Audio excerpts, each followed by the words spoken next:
अस्सलामु अलैकुम वरहमतुल्लाहि वबरकातुहू। बहलुल दाना में आप सबको खुश आमदीद। जैसा कि बहलुल के वाक़यात जो हारून के दरबार से में शरीक रहते थे और बहलुल के बारे में आपसे गुज़िश्ता रोज़ मैंने ये तमाम वाक़यात शेयर किए हैं उनके। आज 2-3 दिन के बाद मैं आपके सामने हाज़िर हुई हूँ। तो कुछ इस तरह से है कि बगदाद के शरीर लड़के पागल है का शोर मचाते एक शख्स के पीछे दौड़ते जा रहे थे। वो परेशान हाल शख्स बार बार मुड़कर उन्हें मना करने की कोशिश करता, लेकिन वो किसी तौर नहीं मानते थे। कोई पद से पत्थर मारता था और कोई उसके कपड़े खींचता था, कोई पागल पागल कहकर उसे छेड़ता था। वो उन्हें मना कर कर के थक गया तो उसने जो हाथ जोड़ दिया और उन नन्हे शैतानों से बोला, खुदा के लिए मेरा पीछा छोड़ दो, मैं पागल नहीं हूँ, मैं पागल नहीं हूँ। इसकी आवाज़ रुंध गई और इसकी आंखों में आंसू आ गए। लड़के खिलखिलाकर हंस पड़े। उनमें से एक शरीर लड़का बोला, सारे ही पागल इसी तरह कहते हैं। दूसरे ने लुकमा दिया, तुम तो शक्ल से ही पागल नज़र आते हो और फिर भी कहते हो कि मैं पागल नहीं हूँ। पागलों के सर पर सींग तो नहीं होते, कोई और बोला। उस सब उसे छेड़ने और तंग करने लगे। ठहर जाओ तुम शैतान के चेलों में, मैं अभी तुम्हें सीधा करता हूँ। एक कड़कदार आवाज़ सुनाई दी तो लड़कों ने मुड़कर देखा। बहलुल अपना असा लहराता चला आता था। तुम लोगों को शर्म नहीं आती, एक शरीफ आदमी को तंग करते हो? वो गुस्से से बोला। तुम्हें ज़रा खौफ खुदा नहीं है? बेचारे अजनबी को परेशान करके रख दिया। चलो भागो यहाँ से, वरना।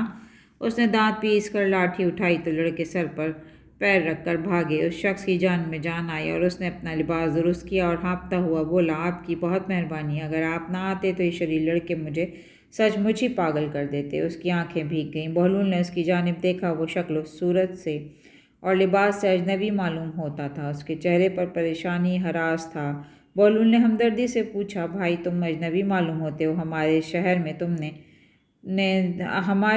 ने तुम पर जो जुल्म किया है, कुछ तो मैंने अपनी आंखों से देख लिया है और कुछ तुम सुना दो कि जिसने तुम्हारी आंखों में आंसू भर दिए हैं। उस शख्स ने कहा, बरी, आप दुरुस्त फरमाते हैं।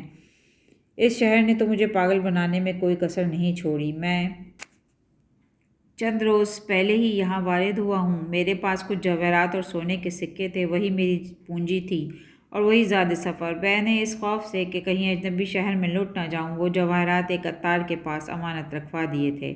मगर अफसोस कि आज जब मैंने उससे अपनी अमानत का मुतालबा किया तो वो मुकर गया।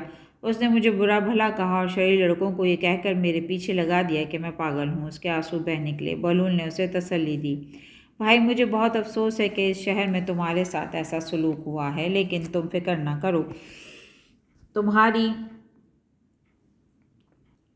अमानत तुम्हें ज़रूर मिलेगी। मुझे यकीन तो नहीं आता वो तार हद दर्जा चालाक और मक्कार है, लेकिन उम्मीद पर दुनिया कायम है, मायूसी कुफ्र है। इसलिए मैं अभी अपनी टूटी आस फिर जोड़ लेता हूँ। लेकिन अगर आप मेरी जमा पूंजी मुझे दिलवा दें तो मैं उम्र भर आपको दुआएं दूंगा। अजनबी ने कहा, भाई तुमने सच कहा कि मायूसी कुफ्र है। तुम फिक्र न करो, तुम्हारी अमानत तुम्हें ज़रूर मिलेगी। बहलुल ने बड़े यकीन से कहा।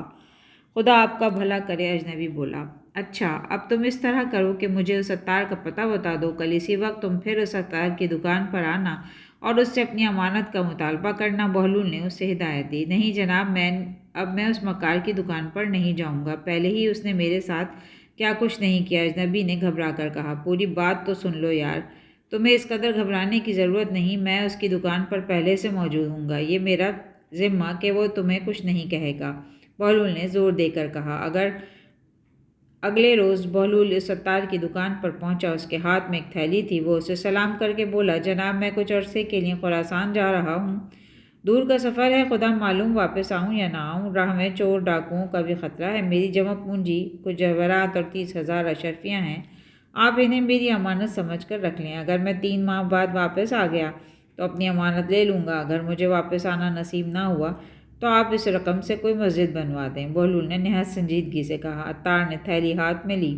उसका बोझ महसूस करके वो दिल ही दिल में खुश हुआ और बोला, जनाब आपका कहा सर पर आप बदशगुनी की बातें ना करें। इंशाअल्लाह आप ज़रूर वापस आएंगे और अपनी अमानत इसी तरह महफूज पाएंगे। मैं आपका बहुत मुतशक्किर हूँ, आपने मेरी परेशानी दूर कर दी।